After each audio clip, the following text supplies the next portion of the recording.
పత్రిక 1వ అధ్యాయం 11వ వచనం.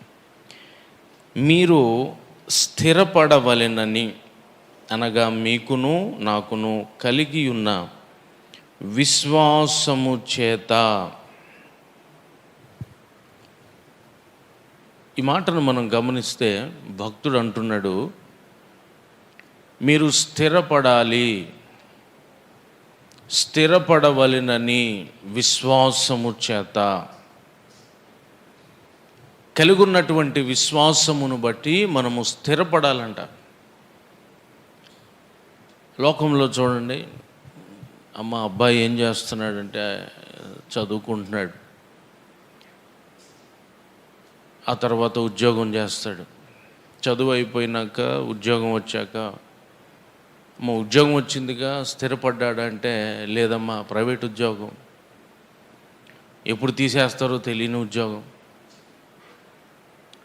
అంటే స్థిరత్వము అంటే అర్థం ఏంటంటే ఇక కదిలింపబడటం ఉండదు, ఇక దాని గురించినటువంటి ఆలోచన ఉండదు. ఆ ప్రకారంగా ఉంటేనే స్థిరత్వం అంటాం. స్థిరపడ్డారు, మంచి జాబ్లో సెటిల్ అయ్యామండి, ఇక వెనుకకు చూడాల్సిన పరిస్థితి లేదు. మంచి స్థితిలోనికి వెళ్ళామండి, ఇంకే ఇబ్బంది లేదు. గవర్నమెంట్ జాబ్ వచ్చిందండి, ఇంక దిగులే లేదు. ఇలా లోక సంబంధమైనటువంటి స్థిరత్వం అంటే వీటి గురించి మనం ఆలోచన చేస్తుంటాం. మరి ఆత్మీయ జీవితంలో విశ్వాసము చేత స్థిరపరచబడాలంట. మనం దేవుని యందలి విశ్వాసమును బట్టి ఏ రీతిగా స్థిరపరచబడాలి, మనం ఏ రీతిగా మన జీవితాల్లో స్థిరత్వాన్ని కలిగి ఉండాలి, మనం ఏ అనుభవంలో స్థిరత్వాన్ని కలిగి ఉండాలి, ఏ స్థిరత్వం మనం కలిగి ఉండాలి. బైబిల్లోంచి కొన్ని అనుభవాలను మనం చూద్దాం. ఎఫెసీ పత్రిక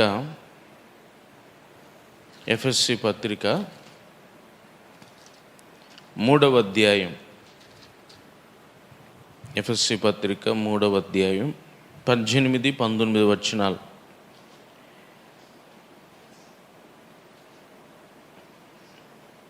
క్రీస్తు మీ హృదయములలో విశ్వాసము ద్వారా నివసించున్నట్లుగాను తన మహిమైశ్వర్యము చొప్పున మీకు దయచేయవలెననియు, మీరు దేవుని సంపూర్ణత యందు పూర్ణులగునట్లుగా ప్రేమ యందు వేరుపారి స్థిరపడి. ప్రేమ యందు స్థిరపడి అని రాయబడింది. పరిపూర్ణులమగునట్లు అక్కడ అంటున్నాడు చూడండి పైన, క్రీస్తు మీ హృదయములలో విశ్వాసము ద్వారా నివసించున్నట్లు ప్రేమలో స్థిరపడాలి. అలాగ స్థిరపడితే మనం పరిపూర్ణులమంట, పరిపూర్ణతలోనికి వెళ్ళిన వారము. అంటే విశ్వాసము ద్వారా ఏ విషయంలో మనం స్థిరపడాలి ఆత్మీయ జీవితానికి సంబంధించి అంటే ప్రేమలో, దేవుని ప్రేమలో మనం స్థిరపడాలి. ఈరోజు దేవుని ప్రేమలో మరి మనం స్థిరపడ్డామా? స్థిరులంగా ఉన్నామా? కదల్చబడని వారముగా, స్థిరమైనటువంటి పునాది వేసుకుని వారముగా ఉన్నామా? మనం క్రీస్తులో అలజడి లేకుండా ఉన్నామా?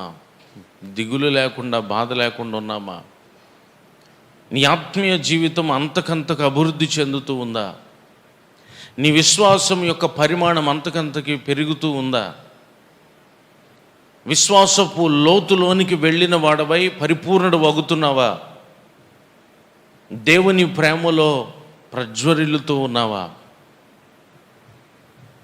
చాలామంది ఆత్మీయతను మీద దృష్టి నిలిపేవారు ఉండరు, అసలు వాళ్ళకి సంబంధమే లేదన్నట్టు ఉంటారు. దైవత్వం, దేవుడు అంటే అర్థం మందిరానికి పోయి రావటం, వెళ్ళొస్తున్నాం కాబట్టి ఇంక అదే భక్తి అంటే. ఈరోజున నువ్వు కలిగి ఉన్నటువంటి భక్తిని దేవుడు తోస్తాడు, త్రాసులో పెట్టి తోస్తాడు ఆయన. ఆయన తూచినప్పుడు నువ్వు భక్తిపరుడుగా ఉన్నావా? నీ భక్తి తేలిపోతూ ఉందా? బరువైన భక్తిపరుడుగా ఉన్నావా? దానికి కారణం లోతైన విశ్వాసం, స్థిరమైనటువంటి ఆత్మీయత. ఆ ప్రకారంగా ఈరోజు చాలామంది క్రైస్తవులు లేరు. ఉన్నారో లేరో ముందుకెళ్తే ఇంకా బాగా అర్థమవుతుంది మనకి. మరి దేవుని ప్రేమలో మనల్ని మనం స్థిరపరచుకోవాలి. ఎలాగా? దేవుని ప్రేమలో మనం ఎలాగ స్థిరపడిన వారం అవుతాం? దేనిని బట్టి మనం స్థిరపడిన వారం అవుతాం? మాకు దేవుని ప్రేమ బాగా తెలుసండి. ఆయన మొక్కరికి ప్రాణం పెట్టాడు. అందుకనే ఆ అనుభవం గుర్తొచ్చినప్పుడల్లా మా కన్నుల వెంబడి నీళ్ళు వస్తాయి, ఆగవు. ఇదే కదా దేవుని ప్రేమను గుర్తు చేసుకోవడం, లేక దేవుని ప్రేమను మర్చిపోకుండా ఉండటం. ఇలా కొంతమంది అనుకుంటూ ఉంటారు. దేవుని ప్రేమలో స్థిరపడిన వాడు ఏం చేస్తాడు? ఏ రీతికి ఉంటాడు? ఆ ప్రేమలో స్థిరపడిన వాడి జీవితంలో ఏ అనుభవాలు ఉంటాయి? 2 అనుభవాలు ఉన్నాయి. అవి చెప్పిన మాటలు ముగిస్తాను. మొదటి అనుభవం చూద్దాం. చూడండి, యోహాను మొదటి పత్రికలో చక్కని మాట రాయబడి ఉంది. యోహాను మొదటి పత్రిక 4వ అధ్యాయం 18వ వచనం. ప్రేమలో భయం ఉండదు, అంతేకాదు పరిపూర్ణ ప్రేమ భయమును వెళ్ళగొట్టును. భయము దండనతో కూడినది, భయపడువాడు ప్రేమ యందు పరిపూర్ణము చేయబడినవాడు కాడు. భయపడువాడు ఎవరు? పరిపూర్ణులంట. భయపడేవాడు కాదు, పరిపూర్ణుడు. నువ్వు దేవుని ప్రేమలో నీ జీవితాన్ని స్థిరపరచుకుని వాడవైతే నువ్వు భయపడవు. ఏది ఏమైనా నువ్వు భయపడవు. చిన్నపిల్లలు చూడండి, తండ్రిని బట్టి ఎంత ధైర్యంగా ఉంటారో. వాళ్ళ నాన్న వాడిని ఎక్కడికైనా తీసుకెళ్తుంటే ఏమాత్రం భయపడకుండా వెళ్ళిపోతాడు. ఎందుకంటే తండ్రి గనక, ఏ తండ్రి కుమారుడికి హాని చేయడు గనక, ఏ తండ్రి అయినను మొదట కుమారుని కాపాడే స్థితిలోనే ఉంటాడు గనక, బిడ్డలు తల్లిదండ్రులు తమతో ఉంటే ఎక్కడికైనా వెళ్తారు, ఏమైనా చేయగలుగుతారు. ఎందుకంటే అంత ధైర్యంగా ఉంటారు. మా నాన్న చూసుకుంటాడు, మా అమ్మ చూసుకుంటాడు అన్నట్లుగా. ఇక లోకపు తల్లిదండ్రుల మీద మనకి అంత నమ్మకం, అంత ధైర్యం ఉంటే, సర్వశక్తిమంతుడు, ఈ సృష్టికి అధిపతి, సమస్తము ఆయన మాట చొప్పున కలిగినది, సమస్తము ఆయన వశములో ఉన్నది. మరి ఆయనను మనం కలిగున్న దానిని బట్టి మనకు ఎదురయ్యే పరిస్థితుల్లో భయపడక ధైర్యంగా ఉంటున్నామా? చిన్న చిన్న విషయాలకు కూడా భయపడిపోతుంటాం. భయము. మరొకసారి చదువుతాను చూడండి. ప్రేమలో భయం ఉండదు, అంతేకాదు పరిపూర్ణ ప్రేమ భయమును వెళ్ళగొట్టును. భయము దండనతో కూడినది, భయపడువాడు ప్రేమ యందు పరిపూర్ణము చేయబడినవాడు కాడు. నువ్వు దేవుని ప్రేమలో స్థిరపడిన వాడివైతే, దేవుని ప్రేమను అనుభవిస్తున్న వాడివైతే, దేవుని ప్రేమను ఎరిగిన వాడివైతే నోటితో చెప్పుకోవటం కాదు, యేసు ప్రభు నా కొరకు ప్రాణం పెట్టాడని. ప్రాణం పెట్టే దేవుడు నాకున్నాడు. ఆ దేవుడు నాకుండగా నేను ఎందుకు భయపడాలి? దేనికి భయపడాలి? ఏదైనాను ఆయన తప్పిస్తాడు, విడిపిస్తాడు. నాకు ఆయన ఉన్నాడు, నేను ఎందుకు భయపడాలి? ఈ అనుభవంలో ఎంతమంది క్రైస్తవులు ఉన్నారు? ఆ వార్త ఈ వార్త వినగానే వాళ్ళకంటే ఎక్కువ మనం భయపడుతున్నాం. ఈరోజు లోకంలో కొందరు చూడండి ఎంతటి ధైర్యాన్ని కనపరుస్తున్నారు. మనం కలిగి ఉన్న దేవుణ్ణి వారు కలిగి ఉండకపోయినా ఎంతో ధైర్యాన్ని కనపరుస్తున్నారు. కానీ మనం కలిగి ఉన్న దేవుడు గొప్పవాడని తెలుసు కూడా, ఆయన ప్రేమ గొప్పదని తెలుసు కూడా, ఆయన ప్రేమను బట్టి కూడా ఆయన స్వభావాన్ని అర్థం చేసుకోకుండా భయపడుతూ నాకేమైపోద్దో, నేనేమైపోతానో, వాళ్ళకిలాగే అయిపోతానేమో, వీళ్ళకిలాగే అయిపోతాను, అంతకంటే దుర్భరం అయిపోతుందేమో, ఇలాంటి స్థితిలో ఉన్నవాడు దేవుని ప్రేమలో స్థిరపడినవాడు కాదు. దేవుని యందలి విశ్వాసం కలిగిన మనం ఆయన ప్రేమను బట్టి స్థిరపడాలి. మనం స్థిరమైనటువంటి ఆత్మీయతను కనుపరచాలి. ఈరోజు ఆ ప్రకారంగా మనం ఉన్నామా? ప్రేమలో స్థిరత్వం కలిగి ఉంటున్నామా? మనం దేవుని ప్రేమను బాగుగా అర్థం చేసుకుని భయము లేని వారముగా ఉంటున్నామా? చూడండి, వాక్యాలు ఎన్నిసార్లు రాయబడి ఉన్నాయి. భయపడకుడి, భయపడకుడి, భయపడకుడి. ఆనాడు అన్ని అద్భుతాలు చూసిన ఇశ్రాయేలీలే భయపడతా ఉన్నారు. ఇక మనం సరే ఇంకనూ భయం ఎక్కువైపోతుంది. ఇప్పుడున్న క్రైస్తవులకి పరిస్థితులు చూసి ఇంకా భయం ఎక్కువైపోతుంది. భయపడవద్దు ఆయన చెప్తుంటే మనం భయపడుతున్నాం. దాని అర్థం దేవుని ప్రేమను సరిగా అర్థం చేసుకోవట్లేదేమో, ఒకవేళ ప్రేమలో నిలుచుండట్లేదేమో మనం ఒకవేళ. ఇది మొదటి అనుభవం. రెండో అనుభవం కూడా చెప్పిన మాటలే ముగిస్తాను. కీర్తన 119వ కీర్తన ఒకసారి చూద్దాం. బైబిల్ ఉన్నవారు తీసి చూడండి. 119వ కీర్తన 119వ కీర్తన 5వ చరణం. ఆహా, నీ కట్టడలను గైకొనున్నట్లు నా ప్రవర్తన స్థిరపడి ఉండిన ఎంత మేలు.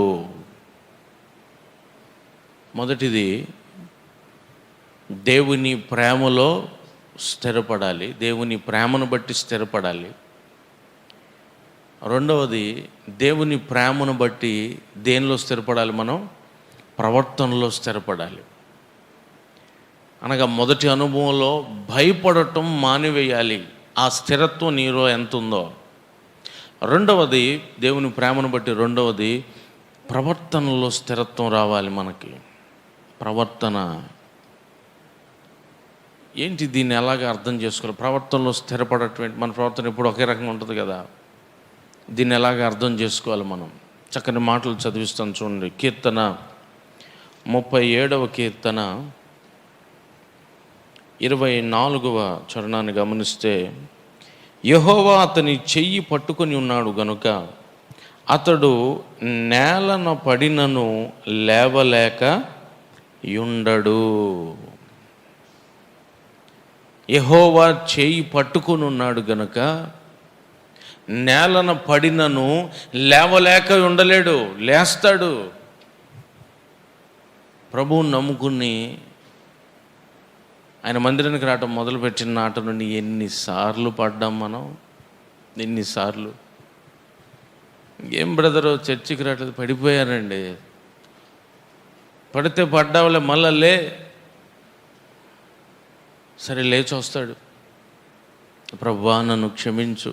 ఆయనేమో క్షమించుటకు సిద్ధ మనసు కలిగిన వాడు. మరలా కొన్నాళ్ళు వచ్చిన తర్వాత మరలా, ఏం బ్రదరు కనపడట్లేదంటే, మరలా పడ్డానండి, పడిపోయాను. ఇక ఎప్పుడు చూసినా పడిపోతూ ఉంటామేనా? నువ్వు పడుతున్నావు, లేస్తున్నావు. నిన్ను ఆయన విసర్జించలా. పడినవాడు పడినట్టుగానే లేవు, ఎందుకంటే చేయి పట్టుకుని ఉన్నాడు. చేయి పట్టుకుని లేవనెత్తుతున్నంత ప్రేమ ఆయన నీ ఎడల కనపరుస్తుంటే, ఆ ప్రేమను బట్టి అయినా నీ ప్రవర్తనను స్థిరపరచుకోవచ్చు కదా. సిగ్గుచేటు. కొందరు ఎన్ని సంవత్సరాలు పోయినా ప్రవర్తన మారదు.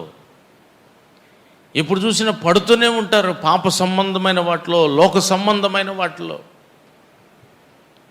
సినిమాలు మానేశాను బ్రదర్. ఫేవరెట్ హీరో సినిమా చూడకుండా ఉండలేకపోతున్నా. సీరియల్ మానేసా, అది ఒక్క సీరియల్ చూస్తా. అన్నీ మానేసా, అదిగో ఆ ఒక్క పని మాత్రం మానలేకపోతున్నా. ఎప్పుడు స్థిరపడతావు దేవుని ప్రేమలో? ఆయన ప్రేమను బట్టి నువ్వు ఇంకా బ్రతుకున్నావు. ఇక్కడ అర్థం అవ్వాలి ఆయన ప్రేమ నీకు. మరి నువ్వు బ్రతుకున్నావు కానీ నీ ప్రవర్తన మార్చుకోవట్లే. అంటే దేవుని ప్రేమను నువ్వు గమనిస్తున్నావు. దేవుని ప్రేమ ఇంకా ఉంది నీ ఎడల, కానీ నీ ప్రవర్తన మాత్రం మారట్లేదు. స్థిరపరుచుకో నీ ప్రవర్తనను. రోజులు బాలేదు, రోజులు చాలా భయంకరంగా ఉన్నాయి. మనకి చాలా మంచి రోజులు ఉన్నాయి అంటానికి లేదు. ఇప్పుడు ఒకప్పుడు చాలా టైం తీసుకునేవాళ్ళం, ఈరోజు టైం లేదు. జాగ్రత్త, టైం ముగిసిపోతుంది, రోజులు దగ్గర పడుతున్నాయి. మనం మరణమే కానీ ప్రభు రాకడే కానీ.